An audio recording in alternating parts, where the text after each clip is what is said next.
Pinabulaanan ni Vice President Sara Duterte na walang kalakip na ebidensya ang bagong impeachment complaint laban sa kanya ng Makabayan Bloc at ito ang kanyang mensahe. Assalamualaikum warahmatullahi wabarakatuh.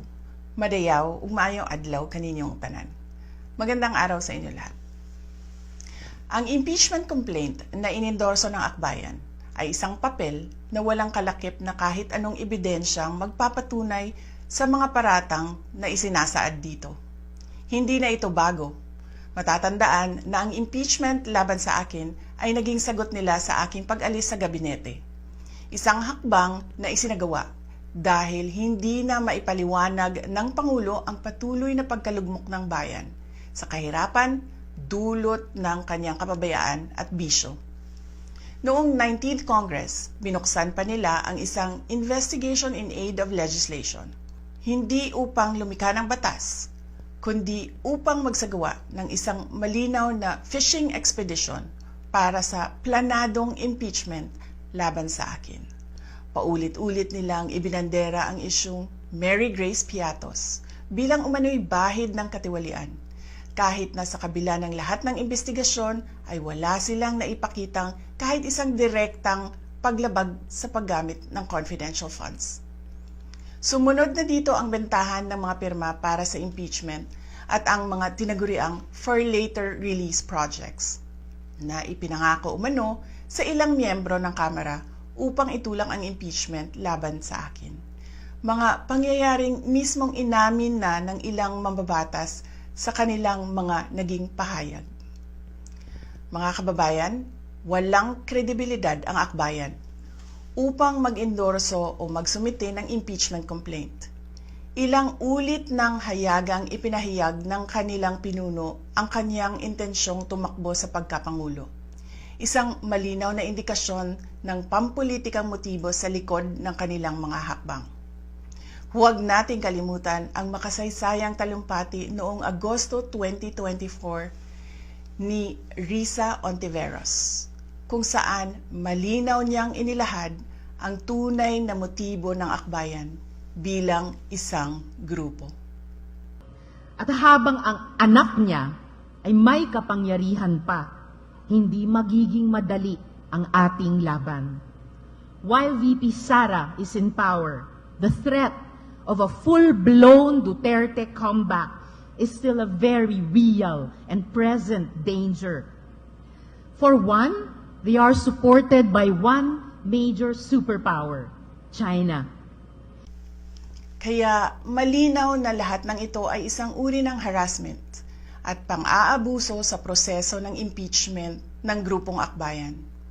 Hindi malinaw kung ano ang ipinaglalaban nila para sa kaayusan ng bayan, pero napakalinaw ng kanilang pamumulitika at pagpapahirap sa usaping diplomasya ng ating bansa. Sa huli, ang tunay na laban ay hindi lamang laban ng iisang tao o iisang grupo. Ito ay laban para sa katotohanan at sa dangal ng ating bansa.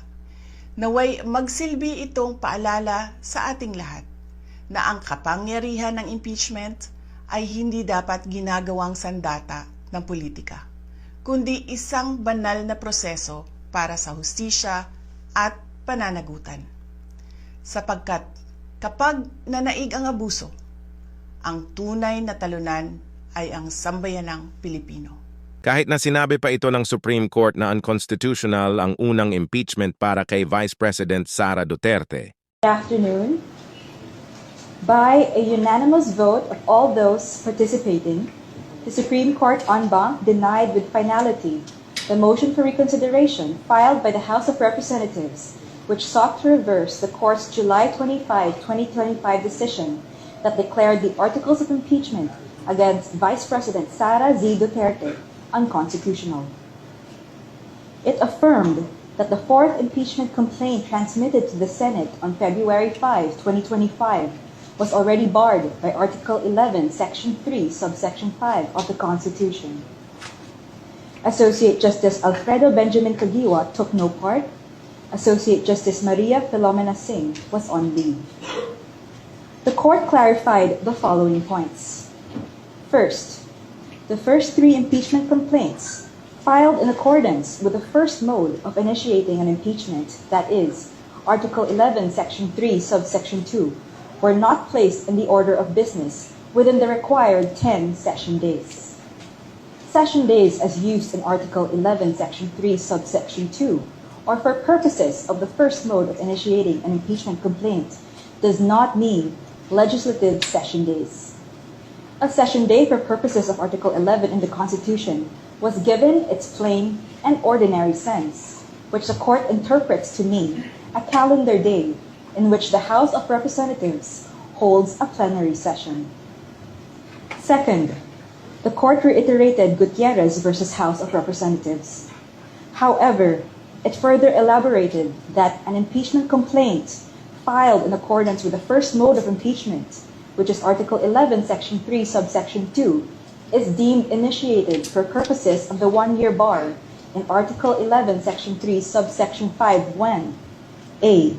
A properly verified and endorsed impeachment complaint is referred to the Committee on Justice. B. A properly verified and endorsed impeachment complaint is not placed in the order of business of the House within 10 session days or referred to the Committee on Justice after it has been put in the order of business within 3 session days as required by Article 11, Section 3, Subsection 2 of the Constitution. Or C. No articles of impeachment are transmitted to the Senate before the House adjourns sine die. This means that the initiation of an impeachment complaint must occur during the term of Congress. Third, the Court affirmed the power of the House of Representatives to promulgate its own rules on impeachment. However, it clarified that Section 2 of the House Rules, as it is currently worded, requires the referral to the Committee on Justice even when it is filed through the second mode. The second mode is provided in Article 11, Section 3, Subsection 4 of the Constitution, where the endorsement of at least 1/3 of the members of the House of Representatives would be sufficient to transmit the articles of impeachment. In view of the current wording of Section 2 of the Rules on Impeachment, as drafted and promulgated by the House in its 19th and 20th Congress, the House may, optionally, upon its own prerogative, refer an impeachment complaint already endorsed by at least 1/3 of all its members to the Committee on Justice, but only for the following purposes. Number 1, to ensure that the endorsement of the members of the House is verified. Number 2, to confirm that the evidence supporting the grounds in the complaint exists, and that every member of the House has been given a copy of the complaint, as well as the evidences supporting it. And 3, to respect the committee's prerogative to consolidate different formulations of the complaint, if any, so that only one complaint is endorsed to the plenary for transmittal to the Senate. The Court observed that there is a fundamental difference between the first and second modes of initiating impeachment complaints. Thus, it said, and I quote, Article 11, Section 3, subsections 2 and 3 cover the first mode of initiating an impeachment complaint. Article 11, Section 3, subsection 4 covers the second mode of initiating an impeachment complaint. In the first mode, impeachment is initiated through the regular and deliberative process in the House of Representatives. A verified complaint may be filed either by a member of the House or by a private citizen with the endorsement of a member. Upon filing, the complaint is referred to the House Committee on Justice, which evaluates its sufficiency in form and substance and conducts the appropriate hearings. Only after favorable committee action does the impeachment process proceed further. This mode, therefore, emphasizes institutional screening and committee review. By contrast, subsection 4 introduces an alternative and a more direct mechanism for initiating impeachment. Under this provision, a verified complaint or resolution of impeachment signed by at least 1/3 of all the members of the House of Representatives immediately initiates impeachment proceedings.